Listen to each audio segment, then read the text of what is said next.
When you've worked a 12-hour ICU shift, you don't expect anything at home except silence and sleep. That's all Maria wanted when she slipped through the front door just after 5 a.m. The hallway lights were off, the apartment still, her body running on pure exhaustion. She didn't even turn on the bedroom light. She just peeled off her scrubs, tossed them into the hamper, and crawled into bed, careful not to wake Michael. Except, the moment her head touched the pillow, something felt off. It was the scent. Michael always wore that same cologne, subtle, citrusy with a touch of vetiver. But this was sharper. Cedarwood. Something colder. Masculine, yes, but unfamiliar. It clung to the pillowcase like a stranger's hand on her shoulder. Her heart began to thump. Slowly, deliberately, Maria turned her head. That wasn't Michael. The man sleeping beside her had dark hair, a stronger jawline, light stubble on his cheeks. And he wasn't breathing with that familiar rhythm she'd grown used to over the past 5 years. She froze. Her pulse surged in her ears, but she didn't move. Not yet. Because this wasn't just a bad dream. This was her bed, in her apartment, and the man lying inches away was a complete stranger. Maria didn't scream. She wanted to. Every instinct in her body was screaming for her to bolt, to throw back the covers and run. But her nurse's reflexes kicked in. Quiet first, then assess. She kept her breath shallow, barely moving, as she slid her leg back and edged toward the side of the bed. The man didn't stir. 1 inch at a time, she shifted her weight onto her toes. The mattress groaned a soft protest. Her heart nearly jumped out of her chest. Still, he didn't move. She stood. For a second, Maria just stared, frozen in her own bedroom, in her own nightmare. And then he opened his eyes, steel gray, alert, confused. They locked eyes. "Who are you?" he asked, voice groggy but not hostile. Maria clutched the bedsheet to her chest. "I should be the one asking you that," she whispered. "Why are you in my bed, in my apartment?" He sat up fast, eyes scanning the room. His confusion turned sharp. "Your apartment?" he repeated, frowning. "I live here. I got back from a business trip late last night." Maria's pulse pounded in her neck. "No," she said, almost gasping. "My husband and I have lived here for 6 months. This is our home." A beat of silence. Then he spoke. "My name is Andrew Foster, and this has been my home for the past 3 years." Maria shook her head, gripping the sheet tighter. "No, we live here," she said, her voice firmer now. "My husband Michael and I signed a lease 6 months ago. We paid a deposit. We have paperwork."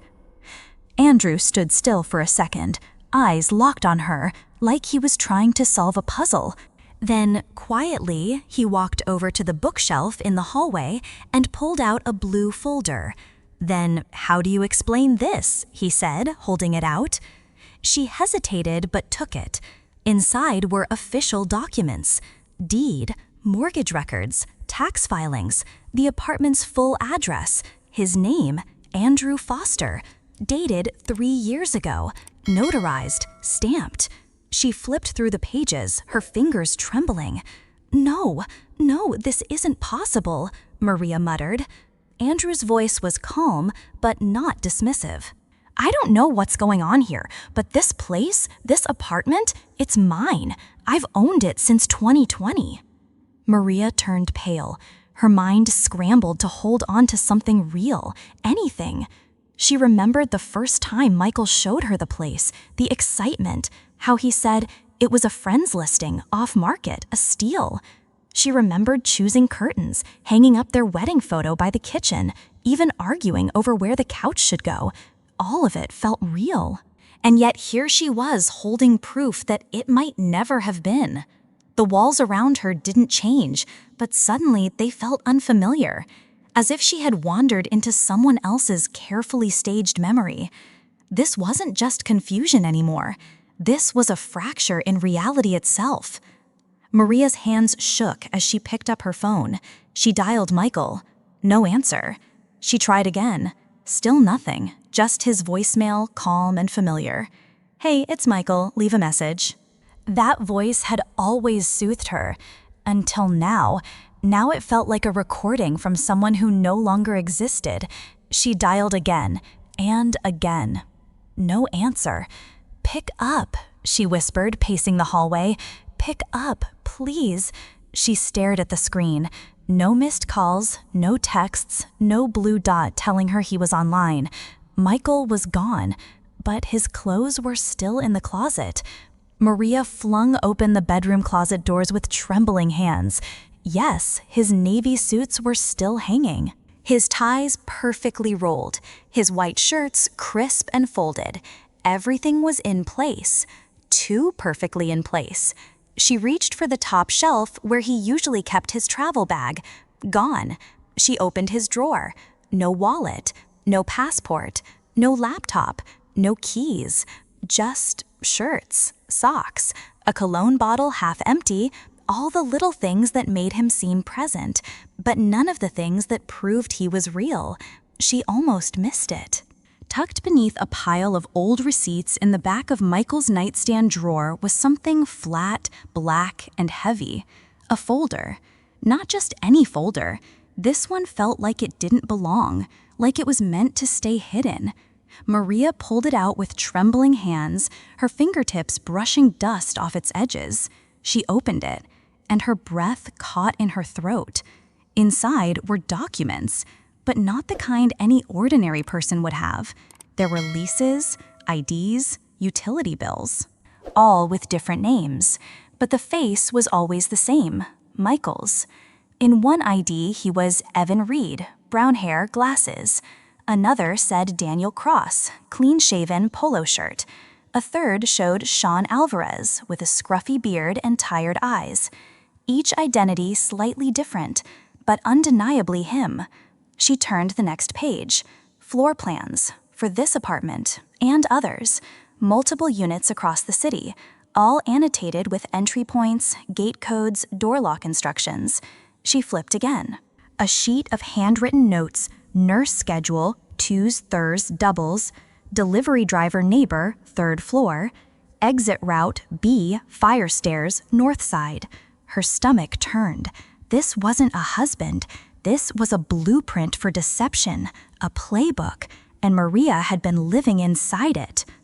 Andrew sat on the edge of the bed, flipping through the contents of the black folder, his jaw clenched tighter with every page. "This isn't amateur work," he muttered. "This is a system." Maria stood frozen, arms crossed tightly against her chest. Her world had stopped spinning, then restarted backward. "He's not just squatting here," Andrew continued, scanning the IDs, maps, and scribbled notes. "He's done this before, probably more times than we can count. This folder, it's a playbook, a whole blueprint on how to disappear while living in plain sight." He looked up at her. "Maria, he studied you." Those 4 words knocked the wind out of her. Studied her? Every conversation, every habit, every shift she took at the hospital, every time she told him she was working late or doing an overnight, he wasn't caring. He was calculating. Her knees gave way and she sank to the floor. The man she married, who had whispered promises into her ear, who had traced circles on her back while she slept, wasn't just lying to her. He had used her name, used her income, used her trust. The apartment, fake. The lease, fake. The love? She didn't even know anymore. Mariah sat on the floor, knees pulled to her chest, the black folder still lying open beside her. And suddenly, like an old reel of film spinning backward, her mind went back to the beginning.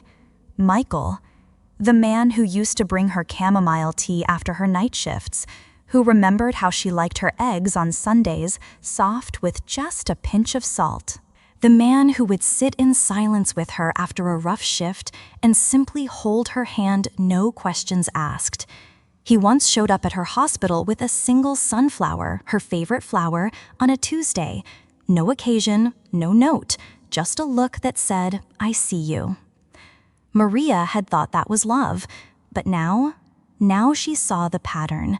He hadn't just listened, he'd recorded. He hadn't just cared, he'd collected data. Every act of tenderness was part of a calculated strategy meant to disarm her, to lower her defenses, to earn her blind trust. It hadn't been intimacy. It had been manipulation wearing the costume of affection. And that realization shattered something deep inside her, because it meant every memory, the soft ones, the safe ones, weren't just lies. They were tools, and she had fallen for all of them. Maria grabbed her phone with shaking hands. Her heart told her not to check. But her gut whispered, "You have to." She opened the banking app. The loading circle spun for what felt like hours. Then it appeared. $0. She blinked. No, it had to be a glitch, a bad connection. She refreshed the screen. Still $0. She scrolled to the transaction history, and there it was, 3 days ago, a complete withdrawal. Every single dollar. Gone. Her body went still. The room spun. She clutched the phone to her chest as if that could undo what she'd just seen.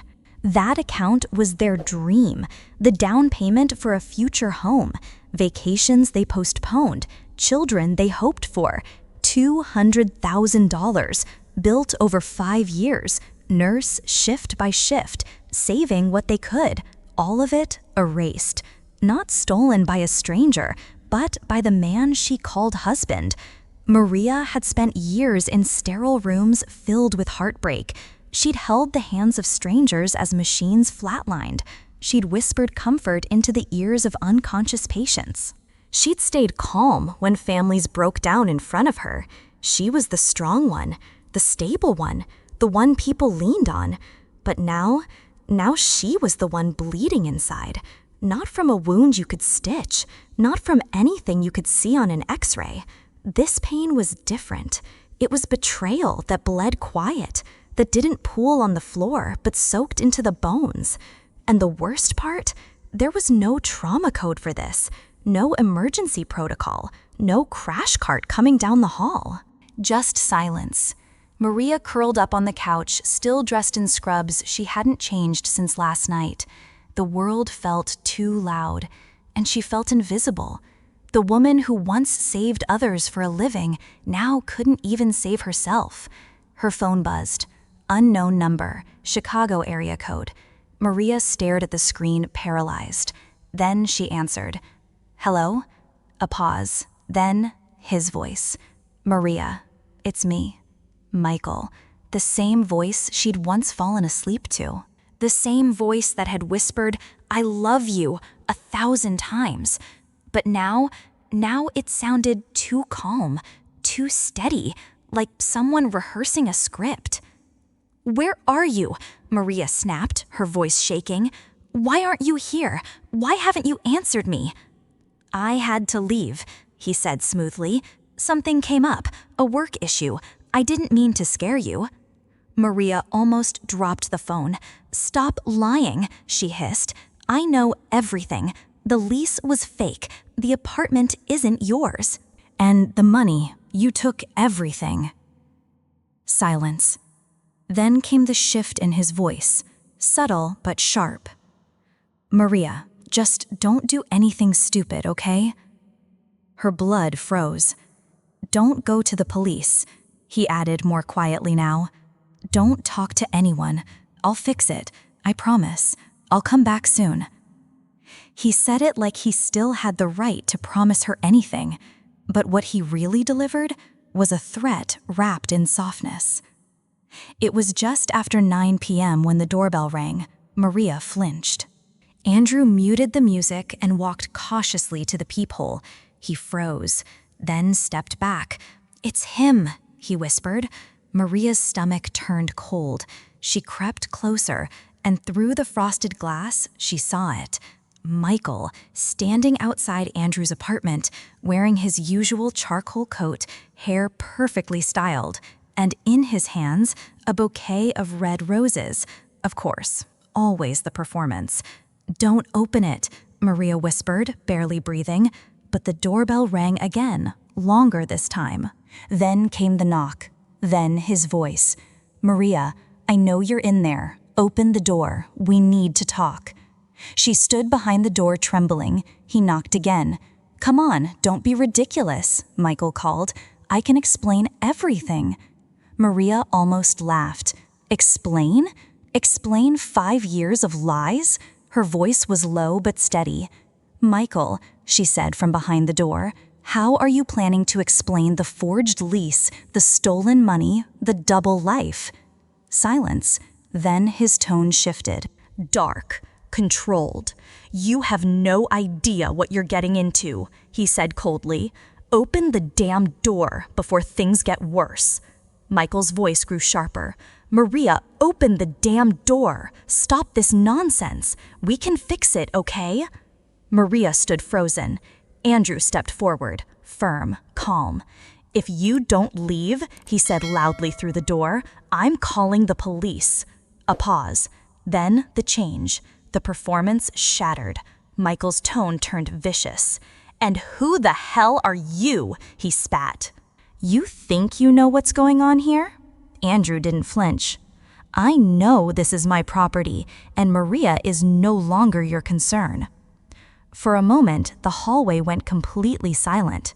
Then came the last thing anyone expected, a low, cold voice. "You'll regret this," Michael hissed. "Both of you." He turned. The sound of his footsteps echoed down the hallway. Then the building's front door slammed hard. Maria slumped to the floor. Her breath came in sharp, shallow waves. Andrew knelt beside her, gently placed a hand on her shoulder. "That wasn't love," he said softly. "That was control. And now that he's lost it, he's dangerous." And in that moment, Maria understood. The man who once held her like she was the center of his world now saw her as nothing but a threat. The police station smelled like old coffee and metal filing cabinets. Maria sat beside Andrew, hands clenched tightly in her lap as they waited. When the door opened, a woman stepped into the room mid-40s, sharp eyes, pressed slacks, and a no-nonsense air that filled the space before she even spoke. "Detective Carla Bennett," she introduced herself, extending a firm hand. Maria stood slowly. "Thank you for seeing us." "I handle financial and property fraud," the detective said, already flipping open a worn leather notebook. "Start from the beginning. Tell me everything." And Maria did. She told her about the lease, the apartment, the forged documents, the black folder, the missing money, the voice on the phone. Bennett didn't interrupt. She took notes, fast, efficient, eyes narrowing only when Michael's name came up. When Maria finished, the detective closed the notebook with a quiet but weighty thud. "You're not the first," she said. Maria blinked. "Excuse me?" "There are others," Bennett said flatly. "Other women, other cities, other names, all connected to the same man, your husband." The courtroom was colder than Maria expected. Not in temperature, in silence. Every footstep echoed, every whisper lingered, and when she was called to the stand, it felt like the whole room held its breath. She stood, walked forward, raised her right hand, swore to tell the truth. Then she looked up. Michael sat at the defense table, gray suit, wrinkled, hair unkempt, eyes hollow. No charm, no smile, no mask. Just a man unraveling. He didn't meet her eyes, not once. Maria took a deep breath and began. She told them everything. How they met, how they moved in, how the apartment had seemed like a dream come true. She described the lease, the fake IDs, the floor plans, the black folder full of lies. She spoke of the money, of the fear, of the night he stood outside Andrew's door with roses and a threat. The courtroom didn't move. Even the judge leaned forward. When she finished, she stepped down slowly. As she passed the defense table, she didn't look at him. But out of the corner of her eye she saw him, Michael Russo, once her husband, now just a man in cuffs, hiding from the wreckage he created. Outside the courthouse, the sky was pale and open. No rain, no wind, just a quiet, steady calm. Maria stood on the steps with Andrew beside her, the weight of everything they'd just lived through pressing down like invisible bricks. Michael had been taken away, charged, exposed, named for what he was. And yet Maria didn't feel like a winner. There was no fist in the air, no cheers, no grand moment of triumph, only a strange stillness, like after a storm, when the sky isn't blue yet, but the thunder has passed. She closed her eyes. For the first time in months, she wasn't looking over her shoulder. She wasn't waiting for a phone call or an email or another knock on the door. The war was over, and that was enough. Not victory, but freedom. Andrew never asked her for anything. Not explanations, not timelines, not even promises. He didn't rush her, didn't hover, didn't try to fix what couldn't be fixed overnight. He just stayed, and sometimes that was more than enough. Mornings were different now. They didn't begin with panic or checking her phone for messages that never came. They began with silence, then the soft sound of a coffee machine, the smell of toast, pancakes, cinnamon. And Andrew standing by the stove, hair messy, towel slung over his shoulder, just flipping another pancake like it was the most natural thing in the world. No questions, no pressure, just presence. Maria didn't know what they were yet. Friends, survivors, something unnamed. But what she did know was that for the first time in months, she wasn't afraid of the morning. And somehow, that felt like healing. The envelope was plain. No return address, no stamp. Just a thin white rectangle waiting on the welcome mat, like a ghost that had found its way home. Maria stared at it, then picked it up. Inside, just one line typed. "You destroyed everything. I hope it was worth it." Her hands didn't shake. Her heart didn't race. She just folded the letter calmly and placed it on the counter. Then she dialed Detective Bennett. When the officer arrived, Andrew stood behind Maria, silent but present. "It could be him," Bennett said. "Or someone connected." Maria nodded. "I figured." "Are you scared?" the detective asked. Maria looked her in the eye. "No," she said, "I'm not scared anymore." And for the first time, she realized that was true. Maria sat alone in the admissions office, a pen in her hand, an application form before her, a name tag on the desk, Department of Counseling and Psychology. She hesitated, not because she doubted herself, but because this was the first decision in months that belonged entirely to her. No manipulation, no lies, no one watching from the shadows, just her, and a choice. Maria signed her name. She wasn't running anymore. She wasn't hiding. She wasn't waiting to be rescued. She was stepping forward into something new, something she could build, something that might help others heal from wounds invisible to the eye. And maybe along the way, she'd finish healing too. Maria sat by the window. A soft breeze moved the curtains. The city hummed quietly outside, and on her lap rested a leather-bound journal, still empty, still waiting. She opened it, held the pen. For a moment, she stared at the blank page, not out of fear, but out of respect. This wasn't a revenge letter, not a report, not a victim's diary. This was something else entirely, a reclamation of her voice, of her truth, of the space she once gave away so easily, now taken back, word by word. She began to write, not to punish Michael, but to remind herself that her silence was never weakness, it was survival, and now her words were freedom. There was a knock on the door, just once, then again 3 light taps. Maria paused, not from fear, just awareness. She walked over, opened it. It was the neighbor, asking if the trash pickup had changed this week. Maria smiled, answered, closed the door. No pounding heart, No clenched fists, no thoughts of Michael. She made tea, sat down with her book, and that was when she realized she wasn't bracing for danger anymore. She wasn't shrinking herself to feel safe. She no longer thought of herself as smaller than a man. She wasn't waiting to be attacked. She was just living. And that was the true ending. He took my money, he took my time, he even took the dream I built my life around, but he didn't win. Because I took back something he never expected: myself, my voice, my peace, my power. If you've ever been lied to, if you've ever been tricked, manipulated, or made to feel small, I want you to hear me now. You are not stupid. You are not weak. You are not broken. You are someone who believed in something good, and that's never something to be ashamed of. You deserve healing. You deserve peace. And more than anything, you deserve to write your own story too. Life doesn't always warn us before it breaks our hearts.